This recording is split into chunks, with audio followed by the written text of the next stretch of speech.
Welcome back, everyone, to another week, another episode. And right before Austin, he said 14. That's crazy.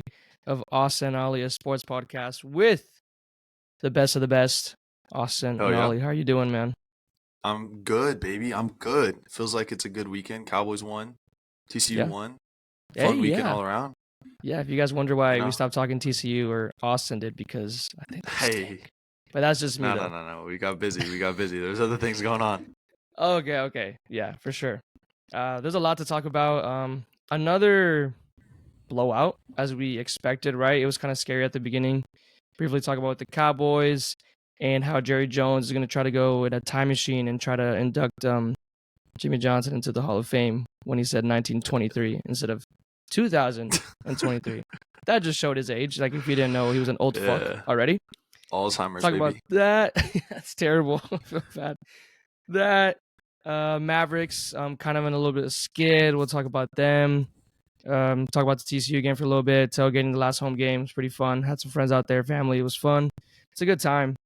And yeah, man, let's get into it. Let's talk about Saturday. Yeah, before we start with that, I just want to say, guys, thank you guys so much for listening. Before we get started, let's go ahead and make sure you like, you share, you subscribe. We're on YouTube. Follow us on all the medias. Follow us on YouTube.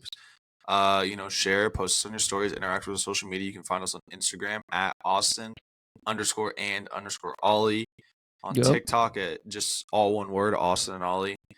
All that stuff's in the show notes. But yeah, seriously, give us a review, subscribe, do all that. Kind of helps us out, gets us in the algorithm a little bit. Kind of helps all that stuff. So, business out of the way. Let's get down to the fun stuff, dude. Weekend. Very fun stuff.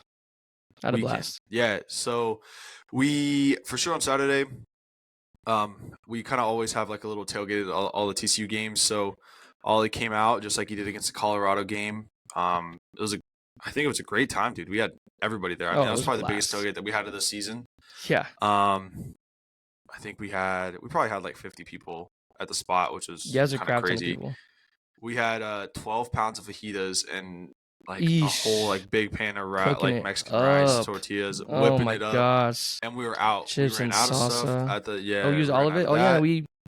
There was no liquor left to we there was so much beer. Polished it off. We polished it off, bro. And the bad thing was, I thought we had a lot, and Me too. People like as they came were bringing stuff, and we ran out of that. Yeah, that's what I was saying. Because when Carlos and Brandon got there, they had 3 cases total. Brandon had 2 cases of Miller, and Carlos had a 1-pack of Modelo. So I was like, dude, I think we have more than enough beer. No, and by the end of the night, there was nothing. It was all gone. Nothing. Yeah, which is even crazier because I don't know. I was just kind of like just throwing beers to people. Like, hey, you need one for the walk-in. You need one for the walk-in. Bro, we were going crazy, no cap. Yeah. Oh my gosh. And it was like, I feel bad because like at the end of the night, like I was like, damn, I kind of have a hangover because it was like we were drinking pretty much from like like 11 a.m. to at least well past midnight. I want to say a good 12 hours. Yeah, it was just like, and then all of yesterday for me was shot. I just like I woke up. I had to wake up and go to breakfast early in the morning. And after that, like we I unloaded the trailer and I just like slept. And then Emily and I think we're in bed by like 8 o'clock, dude. I was so tired. It was a long but like short Sunday. I think more just like as a weekend vibe. I just sat there and I didn't do shit, and I just watched football. I fell asleep to the Cowboy game. I'll say it. I fell asleep to the Cowboy game. I was like, let me sleep through halftime. The Cowboys game. Yeah. I think I woke up when Deron Bland had his pick six because I heard Emily's mom like yelling for the pick six, and I was like, what happened? And I woke up and I see him like running in the end zone. I was like, okay, let's go. Yeah, man. It was it was a lot of fun.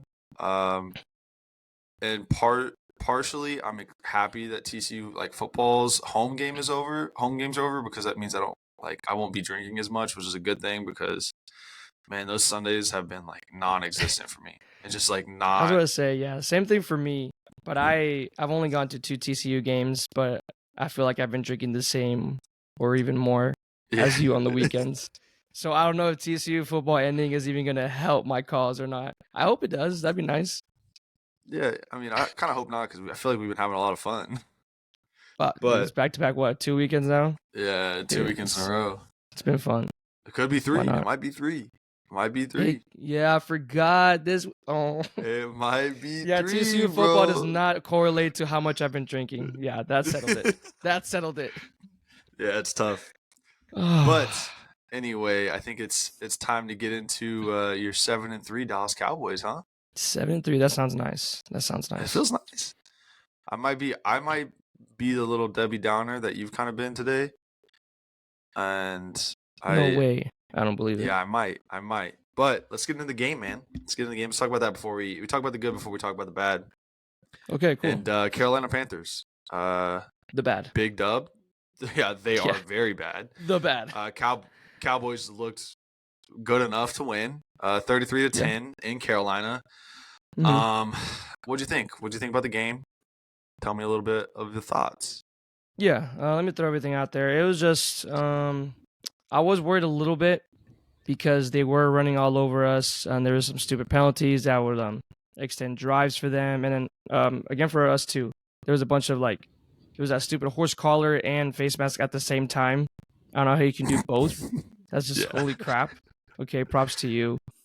That's another 15 yards added to another bunch of, and that led to a touchdown. And there was a couple of key drops if we're being nitpicky with Brandon Cooks. Fergie dropped one. Gallup dropped one. I think me and CD dropped one. But yeah, they were running all over us, and I saw Adam Thielen low-key cooking at the beginning. Yeah, he was cooking for a bit. Oh gosh, but yeah, Miles Sanders and Chuba Hubbard, right? They were both doing pretty good, and I was just like, damn, dude. No matter how good we've been playing offensively or defensively, what are we gonna have to do to stop that rush defense or to start that rush defense for us? Yeah, I think that's I feel like it could be a personnel problem, but also I think that our defense is kind of built to be beneficial against the pass, right? Let's go back in time to whenever the Colts had Peyton Manning. They had Marvin Harrison, way back in the day, right? Well, those Colts teams were all they were so good on offense that they specifically on defense loaded up on pass rushers. So you had Dwight Freeney, Robert Mathis, and then you loaded up on dogs in your secondary because they knew that they were going to always their offense was always going to be cooking. And so their defense was kind of correlating against going against a teams that would have to pass against them, right?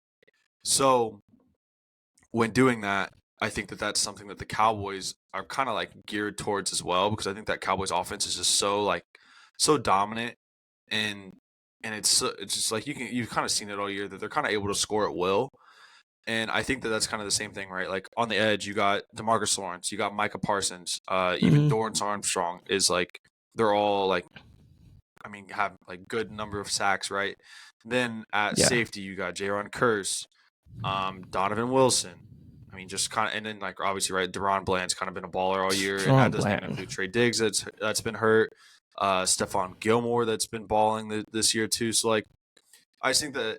And then, you look at on the linebacker situation, you have Damon Clark, who's I think this is only his second or so year playing significant reps at linebacker, and then Marquise Bell, who we've kind of talked about in previous episodes. Yeah, he's been dogging transitioning.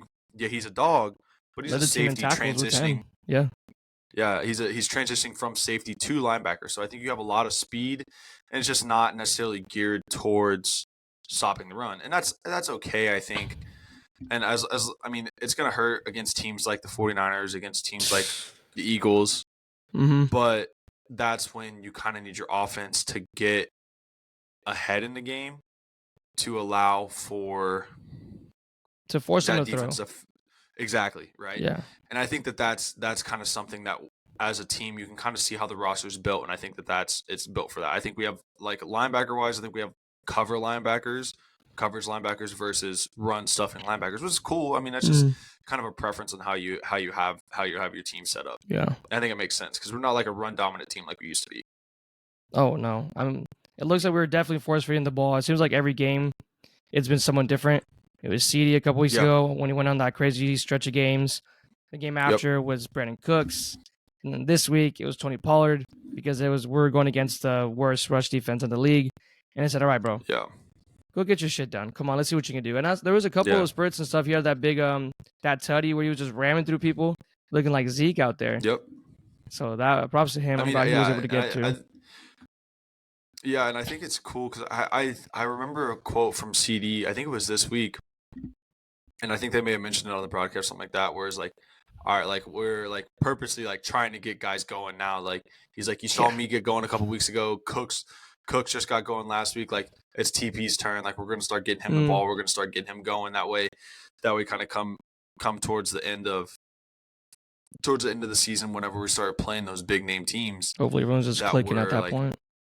Everybody's clicking, right? And that's kind of what you need. And I think that I'm gonna talk about like the concerns about the Cowboys, like strength of schedule that we've had.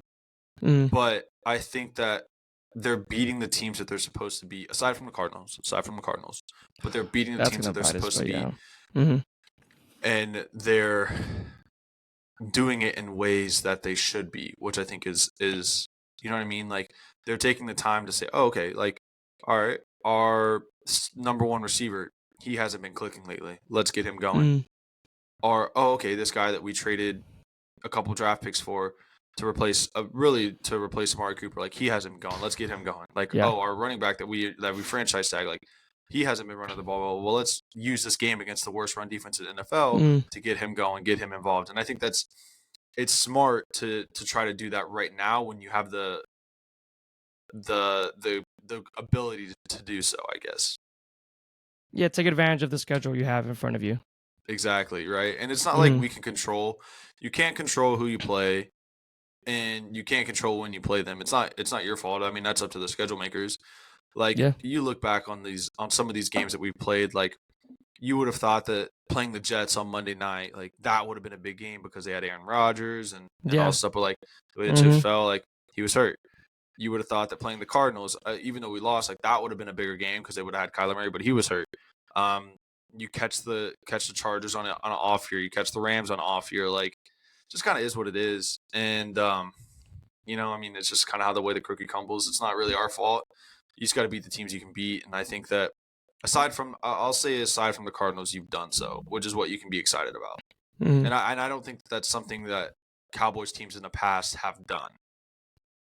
Yeah, it's definitely different because we've seen them scrape wins when they're not supposed to, when they're supposed to be like demolishing teams. But it's looking just crazy because it's almost looking like college football every week out. We just make every team look absolutely just stupid, blowing them out. Dak hasn't played in how many fourth quarters has he not played this year? Yeah, I think it's all 7 wins except for the Chargers. That was only like close game. He's come out of the game early. And I guess we can kind of segue to what I kind of wanted to talk about was where I'm going to be a Debbie Downer is like, are we concerned about the Cowboys' strength of schedule or the strength of victory, right? So I was doing some things, just looking at like the playoff picture because I knew we were 7-3. I knew we weren't going to be first in the division right now because the Eagles are 8-1 and they might be 8-2 after tonight. I hope so. It's looking like it. Yeah, but I didn't right now, actually. Like, I truly. 17. Oh shit. Okay. Well, I didn't realize how bad the Cowboys' strength of schedule was. But when you look at it, it kind of makes sense, right? Like we've played the Giants, we've played the Cardinals, we've played the Panthers, we've played Washington. Like all those teams are all really bad. The Chargers are 4-6, the Rams are 4-6. And so basically, right, our strength of schedule is .373, and our strength of victory, which is the like winning percentage of the teams that we've beat, is .292, which means like the people that we beat have won less than 3 out of 10 games, which is ridiculous. But what's crazy to think is our average margin of victory is just over 25 points. That's crazy. And the closest victory, which is crazy because I feel like you haven't really ever seen that, at least recently. And then the closest victory that we have is 20-17 over the Chargers. And we have not beaten a team with a winning record. The 2 teams that we've played that have a winning record, one of them we got blown out against, and that was the Niners, and the other one was the Eagles, which we had a chance to win, but we just fucked it. I mean, kind of pissed down our legs. So, is this a reason to be concerned? I think it is, and I think that it's something where you got to be cognizant of it, but I also think that as a fan, you have to be excited with where we are because aside from those 3 weeks, we've kind of done what we've needed to do. But also, I think you also kind of have to have that note in the back of your head, like, hey, like, And let's let Dak let's see Dak do something in the fourth quarter where he needs to. Mm-hmm. So I think it's I want to say most of our fan base. I don't know our fan base. We got a terrible fan base if we're being honest. There's guys like us. I'm gonna put us on the good side that we like to be realistic Cowboys fans, and then the quote unquote casuals. But that's what you're gonna get in every sport, especially football, and especially the Cowboys in the Metroplex. So you see them like, yeah, we're 7-3, blah blah blah, and they're typical. This is our year, quote unquote, blah blah blah blah blah blah. But no, definitely something to be concerned about. Like you said, I mean, you're taking advantage of the teams that you're supposed to be doing, and like you said, it's something that we haven't been doing before. So that's a good sign. But then you think about the 3 losses you had, and obviously everyone's always bitching about, okay, yeah, you're being the teams you're supposed to be. Like, why are you happy? And it's like, dude, I'm telling you, it's tough. It's not easy getting a win in the NFL every Sunday. It's like any given Sunday. No. Yeah, it happens. You saw the Eagles lose to the Jets, and we absolutely obliterated the Jets. So what do we say there? Can you say that we're better than the Eagles? No, because we played them when we lost. Blah blah blah. And then your 2 losses again, or the 3 losses were the Cardinals. You looked absolutely shit, and obviously everyone's shitting on us. But if you would have beat them, no one's talking about that game. Second, you get absolutely embarrassed on Sunday Night Football against the 49ers. Your quote-unquote Super Bowl, everybody was happy as fuck, or everyone's pumped. They're like, oh, yeah, I've been itching for this game. Like, they don't know what's coming. Oh, they didn't even see what was coming, my guy. You weren't doing shit. Yeah. We didn't see what was coming. Embarrassed. You got embarrassed. You got embarrassed. And you're the one with the Eagles. It's something you can be proud of. And I think it exposes a little bit more of the Eagles' success. We've talked about it multiple times that they can just win ball games. They're fraudulent, yeah. Yeah, they're definitely fraudulent, but they can win ball games. Fuck, they can win it. Yeah. And then you had, was it the Browns? We talked about Browns, Ravens. You could say the Ravens have been really good. They lost last week. And then blah, blah, blah, so forth, so forth. So again, every win, you should just take it and run with it and be happy with what you did today. Like, I'm not going to go out there and say, oh, yeah, the Cowboys are definitely contenders. Like, no, they have the strength of schedule like we talked about, and they're taking advantage of it. And a little bit brief, I'm just throwing teas with the Mavericks. Same with the Mavericks. They've had an easy schedule. They're beating the teams they're supposed to beat, and that's going to get you far. And clearly in the NFL, less games is going to get you to playoffs. Exactly. That's what you need to do. Get in and see what happens. Clearly, you don't have a good history with that. Don't have a good history. And I think that the Cowboys have enough star power to obviously, right? I mean, until proven otherwise, they're still the Cowboys, and until proven otherwise, you have to be pessimistic of what's going to happen when the moment gets when it's nut cutting time and you have to make a clutch play. Like, the track record is to know hey, they're not going to make that play, but it's still the playoffs and it's still a one-off game, and you still have playmakers. I mean, you have arguably a top 5 quarterback in the NFL right now with the way he's playing. You have, I would say, a top 3 receiver, if not number 1 in the league right now. You have a defense that any given week is getting a pick 6 or making big plays, or you have I would say you have 2 defensive player of the year candidates in Micah Parsons and Deron Bland. And that's not to mention, right? I just think the matchup that we have on a lot of the teams, really in the AFC, I think we match up really, really well against the Chiefs, the Bengals, which their kind of season's almost over now with Burrow, but Chiefs, Bengals, Dolphins, even the Bills, all those teams are dominant passing teams. And what did I say earlier, right? We're a team that's built to go against the passing team. So it's just, you got to get through. You kind of got to let the NFC feast on itself and hope that you get a certain, I guess, you catch a break is what you want to do. And at the end of the day, right, being a successful team in any sport, you are going to have to understand that you are going to have a lucky break every now and then. That's just kind of way it crumbles, right? To go to TCU, last year you saw it, in 1-score games, TCU was just perfect. They, for whatever reason, they just made the big play when they needed to. They had the experience to. They had the composure to make the big play when it happened most. And look at them now this year. They've lost every single 1-score game that they've in comparison to winning every 1-score game. So it balances out over the long run. It's just, you got to have that team that, catches a break at the right moment, makes a play at the right moment, and then be in a position to win the game. And I think that this team has that ability to do so. It's just, they have to show it. So I want to believe it too. Like you said, history just seems like to just keep repeating itself. And same thing with the Rangers, the world champs, by the way, if you guys forgot. Hell the yeah. World champs. Hey, nah, I didn't. I promise I didn't. We're in the World Series, and I even told you every game or every season, I was just like, dude, I'm sorry. I just can't get excited. I can't be happy. Yep. I'm in the Mamba mentality. It's like, what is there to be happy about, you know? Yeah. Still 2 more Job's games. I don't know. Like, yeah, job's not finished. Job's not finished. And that's exactly how I feel about every single sports team here until they don't let me down. Baseball off the hook. They can do whatever the fuck they want now after this. Well, obviously I want to sign some free agents still. Get Monty back, get Shohei, get Yamamoto, you name it, man.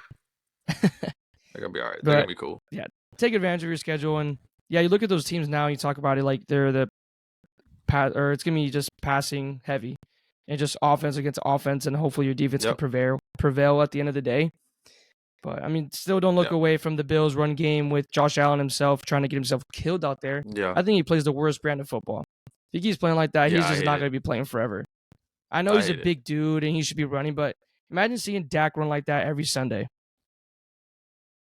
Jerry would go out there and just eat him out. Yeah. Pause. Resume. You may resume.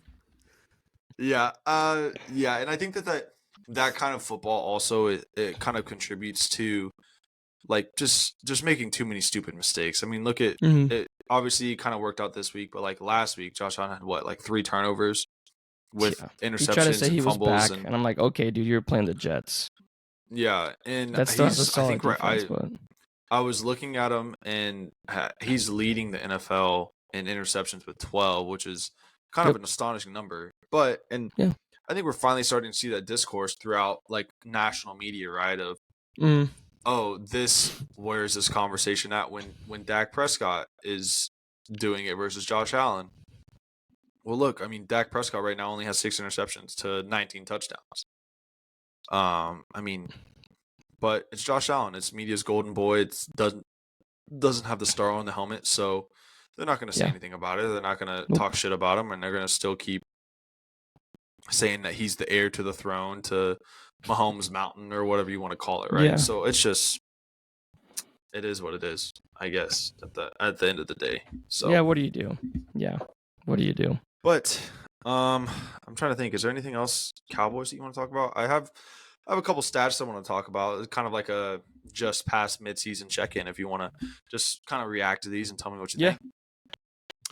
So through 10 games, Dak Prescott is currently 8th in the NFL in quarterbacks in total or in passing yards at 2,604, 19th in touchdowns at or 4th in touchdowns with 19, second in completion percentage at 70.1. 70% is crazy. 70%, just behind Brock Purdy, which is number 1, which is kind of crazy.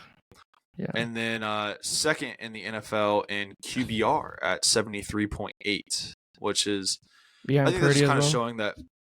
I think it's either Purdy or Mahomes. I don't remember. I didn't look to see who it was, but it was one of them. But I think all those is kind of just showing, like, I think this has probably been his best season as a Cowboy. Aside, you could probably go back to like his rookie season when they went 13-3 maybe. Mm-hmm. But I think that this is just like, it's kind of showing that he's almost maturing as both a leader, but also as like he's protecting the football, he's making the right play, and I mean, like, look how high he was in so many of these categories, and that's without playing in the fourth quarter. He's been missing a couple of fourth quarters, 5 or 6 games. Yeah. So it's crazy to think about. Tony Pollard is 13th in NFL in rushing yards and way down the list in touchdowns, which is kind of something that, it was just crazy to think about. We kind of need to get that up. CD Lamb, all these just kind of prove that he's in the upper echelon of receiver in the NFL. He has 74 receptions, which is 6th. Almost 1,015 yards, which is 2nd behind Tyreek. He's the only person he's behind. Yeah. Which Tyreek Hill has like 1,200 yards right now, which is unreal. He's going for 2K. He's going for 2K. Yeah. And then he's 13th in NFL in receiving touchdowns with 5. Yeah. Kind of mentioned them earlier, but Damon Clark and Marquise Bell kind of leading your team in tackles, which is cool. One thing that I was like really surprised about was DeMarcus Lawrence. I kind of always would assume that he'd kind of be up there in sacks, really, but I mean, he's behind Dorrance Armstrong in sacks with 4. Dorrance Thompson has 5, and then Micah just got his 10th.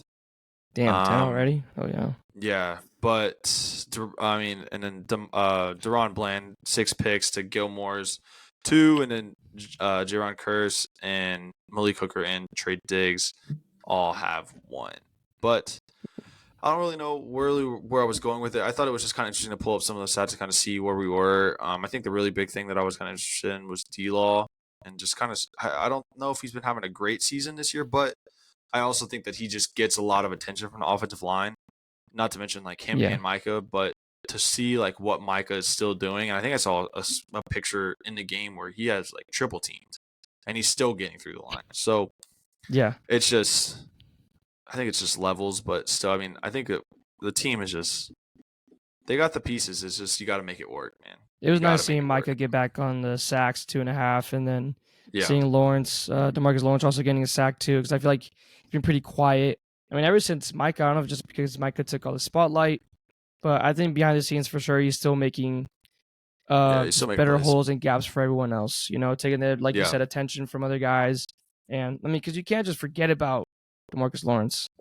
No, not in the slightest. Yeah. Not in the slightest. Exactly. But yeah, man, that's kind of all I got on the Cowboys. You got any final thoughts on them before we head to the Mavs? Just props to Deron Bland, man. Ties the NFL season record for most pick sixes, and barely halfway through the season. Absolute stud, dude. Disgusting. And I think that draft class from 2022 is just like looking more and more good by the day. I think they had Jake Ferguson, they had Deron Bland, Marquise Bell was an undrafted free agent. Mm-hmm. I think they had Sam Williams too, which he's contributing. They had some dogs, dude, and that's it's good to see that the drafting is still looking good, because you need young guys like that to contribute while you are paying guys like Diggs, hopefully CD. We're gonna have to. Oh, did you hear that? Pause. All right, man. Well, yeah. Let's move on to the Mavs then. Let's talk about them. So, they're 9-5 currently. Since our last episode, they've kind of been in a little slump. 1-3, lost to the Pels, beat the Wizards. Yeah, that was a bad game. Lost to the Bucks. Yeah. And then lost to the Bucks, and then lost last night. I think it was to the Kings.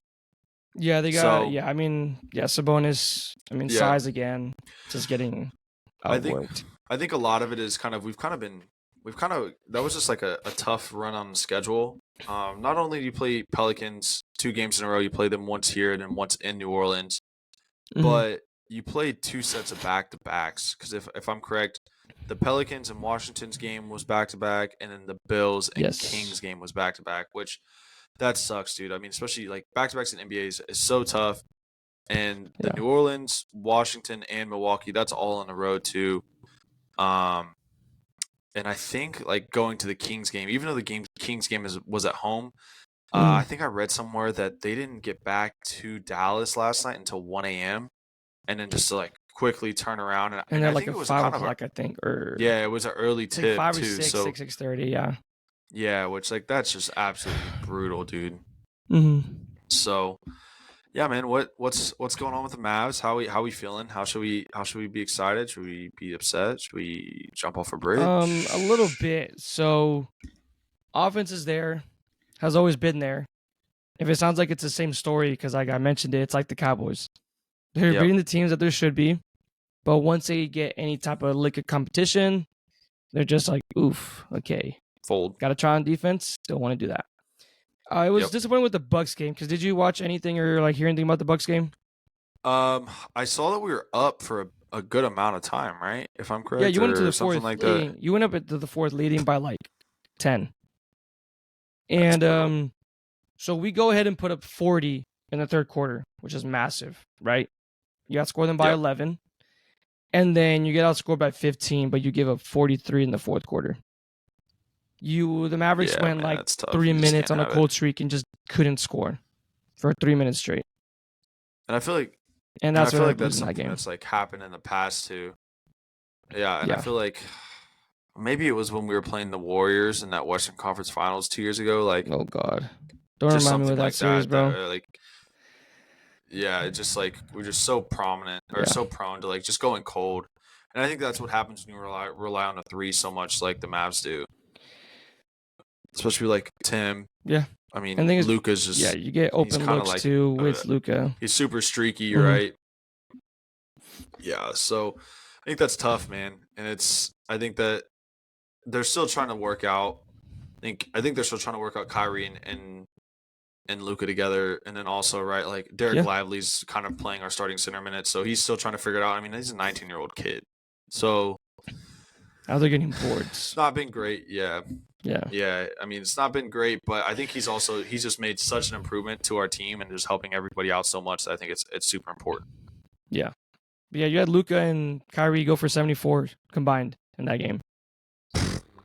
Crazy, disgusting. And Hardaway still was 17. Absolutely. Looking good as shit, but the one key was like Derek Jones Jr. looks like he's just touching earth now. It's kind of sad. So he went in that Pelicans run, or he went 7, dropped 20 against the Wizards, dropped a goose egg against the Bucks, and then dropped 6 just now against the Kings. I was watching the highlights, and man, he struggled against the Bucks. He just couldn't get anything, and I think the very first bucket he had, or at least the highlight I saw, was Giannis absolutely just stuffing him at the rim. So after that, I'm scared to go any type of paint if I were him too. So, and then I think we're undefeated once Derek Jones Jr., if he scores 10 points at least, we're undefeated. So when he doesn't, it's not looking good. It's not looking good. And it's kind of surprising because he was one of those guys that we added last minute, I feel like. Yeah, it was. Kind of to have him go into a starting role is pretty interesting, but I'm looking at the box score right now, and I am still surprised that we give Josh Green that extension, and I feel like he's kind of taken a step back from last year, and then last year Jaden Hardy played a big role, and now he's not even getting off the bench. Yeah, I mean I don't know, his struggles. He did have he was just up and down last year as well with Hardy. He would go up and down the G League because he would go down to G League and drop 30, 40 points. And they're like, okay, maybe you're too good. Yep. And you bring him up here and you give him you don't give him any type of minutes, which is kind of crazy to me, I think. He didn't play at all in this Bucks game. Kings game. Did he even play in the Kings game? Probably garbage time. Yeah, and I think he played 4 minutes in the Wizard. He played 4 minutes in a Wizard game, which is crazy to me. And I feel like that wasn't a game. Yeah, up until really kind of close to the end of the fourth, but still, it was still a 13-point game. So why not get him more minutes? So, and I think one of the biggest concerns you got to have about the team is the defensive side, right? I think I sent you a tweet today. That's what it is. Yeah. Yeah, I sent you a tweet today that I think we have the second or third worst defensive rating in the entire NBA, which it's just one of those things, right? If you just go cold, you just have an off night from somebody, whether it's from Luka or whether it's from Kai or even if it's from Derek Jones Jr., right? It just not having those 10 points that you need. Look at that. I mean, you're giving up 132 points to the Bucks, 129 points to the Kings, 117 to the Wizards, and the Wizards are 2-9 at the time. Awful, yeah. I mean, to the Pelicans with Zion saying I gotta find motivation to play, and you're still getting up 131. It's just you gotta find something, and that's maybe maybe I think we kind of mentioned at the end of the episode last week, but maybe we do. That's where we gotta go find another big man, or we gotta go find a 3-and-D wing. If we're gonna be any type of serious, you need to go find defense, because this live or die with the 3 ball gets you very high, but also can get you very low, and they're just trying to outscore opponents, and it works every now and then. But clearly, once you get to playoffs and people sit there and scout you for a 7-game series or best of 7, it's just not gonna work. It's not gonna work. You're gonna get exposed so easily. Damn, just swallowed a yawn. You did? Yeah. No, this guy's getting old. Yeah, man. I think it's tough, dude, and I think that's something that you just got to find somewhere. I don't know if we have that guy on the roster right now. I mean, I think I remember when we drafted Omax, there was hope on him being kind of a 3-and-D wing, but he's still he's so gonna be young. A project though. Yeah, and he's kind of got to grow into it, right? I don't know. I mean, maybe there's somebody out there like I don't know. I mean, would you take Marcus Smart? Like but like the thing about that is the Grizzlies would. It just depends how you would. But the Grizzlies wouldn't trade them specifically. They wouldn't trade them to somebody in the West, let alone somebody that they're going to play as many times like they play the Mavs. Yeah. I mean, maybe there's somebody. I don't know. I mean, you just need maybe like a Malcolm Brogdon even, right? That can play like we're shooting guard and still plays good defense. Kleber just can't stay healthy. I know it's easy to just forget about him, but when he's there, he's got the presence. Even though he's not as confident anymore with his three ball, but he's there. But it's just easy to forget because he's played, I think, like 2 or 3 games this year. Yeah, man, it's tough. I think Jason Kidd has a job on his hands. He's got to figure out how to do it, and that's kind of why we picked him to be the coach. And I know there's a lot of gripes about him as the coach, so I don't know, man. I think that's kind of the one thing that you got to solve and you got to figure something out, and I think you got to make an adjustment. I mean, obviously it's early, right? But even so, like these games matter, and I mean whether like when it's the games that are on the play-in court, like I know that Luka has said that does make a little bit of a difference, but also it's still like you can still play like dog shit because of it. So I don't know. I think that's tough, and what are you going to do about it? It's something that J Kidd needs to figure out. On top of that, schedule's not doing you any favors.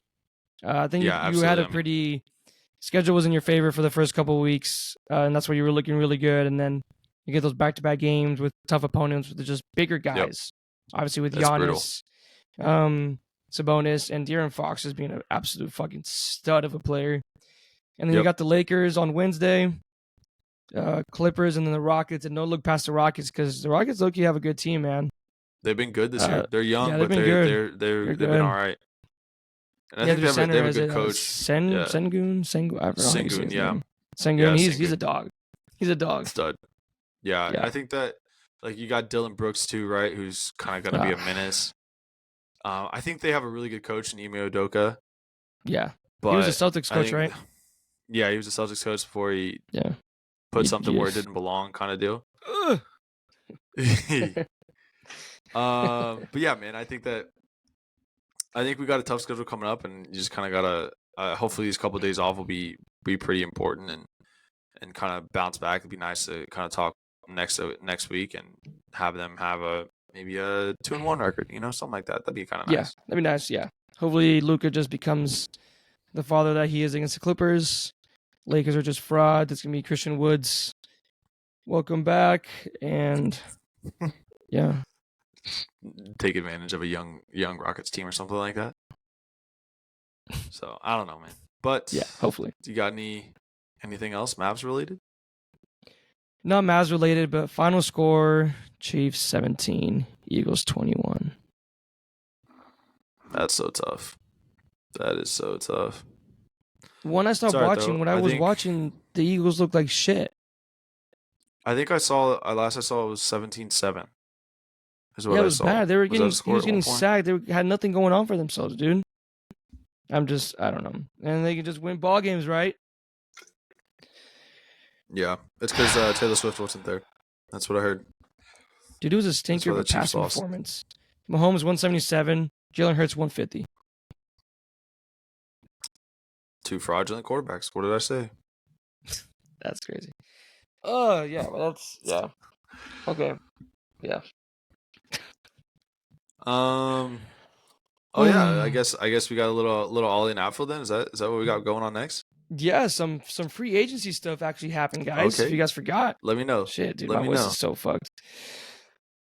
So free agency, some stuff happened last in the morning when I woke up on Sunday morning. Aaron Nola, first big pitcher to be off the market, goes back to the Phillies for $172 million for 7 years. So that's kind of setting the market for starting pitchers. I think that was around 23, 24, 25? Yeah, it was 23. Yeah, it was I think it was like 23 or 24 mil a year.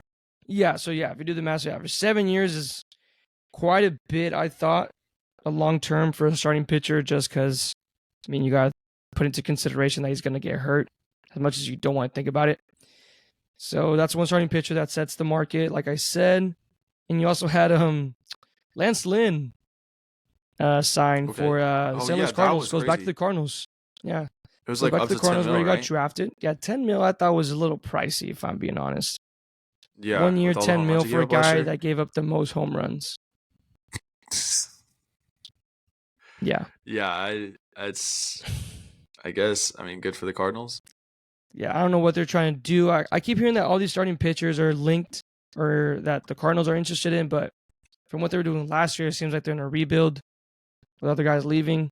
But I don't know, maybe they do the reverse like the Rangers and like, yeah, we're in a rebuild, but we're going to spend a shit ton of money still, and hopefully in a couple years, our farm catches up. Yeah, because, I mean, that's how the Rangers did it, so maybe it works for them. That worked out. Yamamoto, the big Japanese pitcher that's not Shohei Ohtani, officially got posted today. So I think it was a 45-day window where he gets to sign, which I don't think is going to get nearly close to 45 days. He's going to sign pretty quickly. I know Dodgers are one of the teams. Obviously, Rangers are in the mix too. Any team really, because it's the next few Darvish. I think I saw the Cubs and maybe the Phillies were the two teams to look out for. Yeah, I know Phillies might be off the table now with Aaron Nola signing. So I don't know. Yeah, I mean, obviously, right. I think like any of those big name teams too, like the Dodgers, Yankees, they're kind of always in the mix. Like the Mets probably too. They can spend whatever money they want. I mean, it just is what it is. But I think that I think it would be beneficial to the Rangers if a team like the Cubs happen to get him, because I feel like the odds of the Cubs getting him and Shohei Ohtani at one, that's going to be tough. So it would be something like that happening.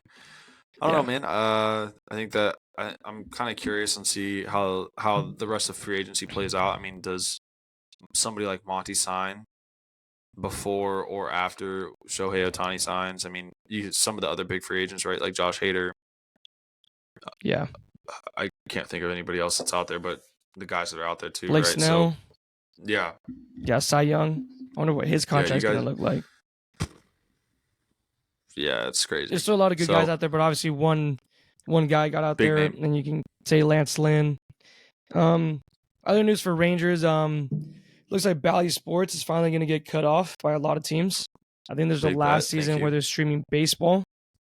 But supposedly I think the Rangers are trying to get closed before that because they don't want it to like shut down on them like during the season. So they might get out of that like ASAP to where like they're not even going to be doing that anymore to begin the season. Have they said who would be taking over? Like what they would do I don't know. Instead? I don't know. One thing, just go back to like 21, bro, and watch it on local channel. I remember when I was a kid, I would just go to 21 and watch some baseball. Yeah. Yeah. And now you just gotta. And I think I heard that the Mavs are gonna get off of Bally too. I think Bally's is just gonna like, in general, just like blow up. They're gonna blow up. I think so. They're just Mavs. I think after 2024, I think there's not gonna be anything left on Bally, from what I heard. Yeah, that's tough, man. Dang. Yeah. And there's also some new pitch clock rules. If you thought that the pitch clock was already short enough, they're trying to shorten it now from 20 seconds to 18 seconds when there's a runner on base, which I don't know why they tried to switch it. They should have kept it. Yeah. I know Max Scherzer went on a podcast, I think, talked about a little bit of his opinion on it. I didn't get to catch any notes on that, though, but...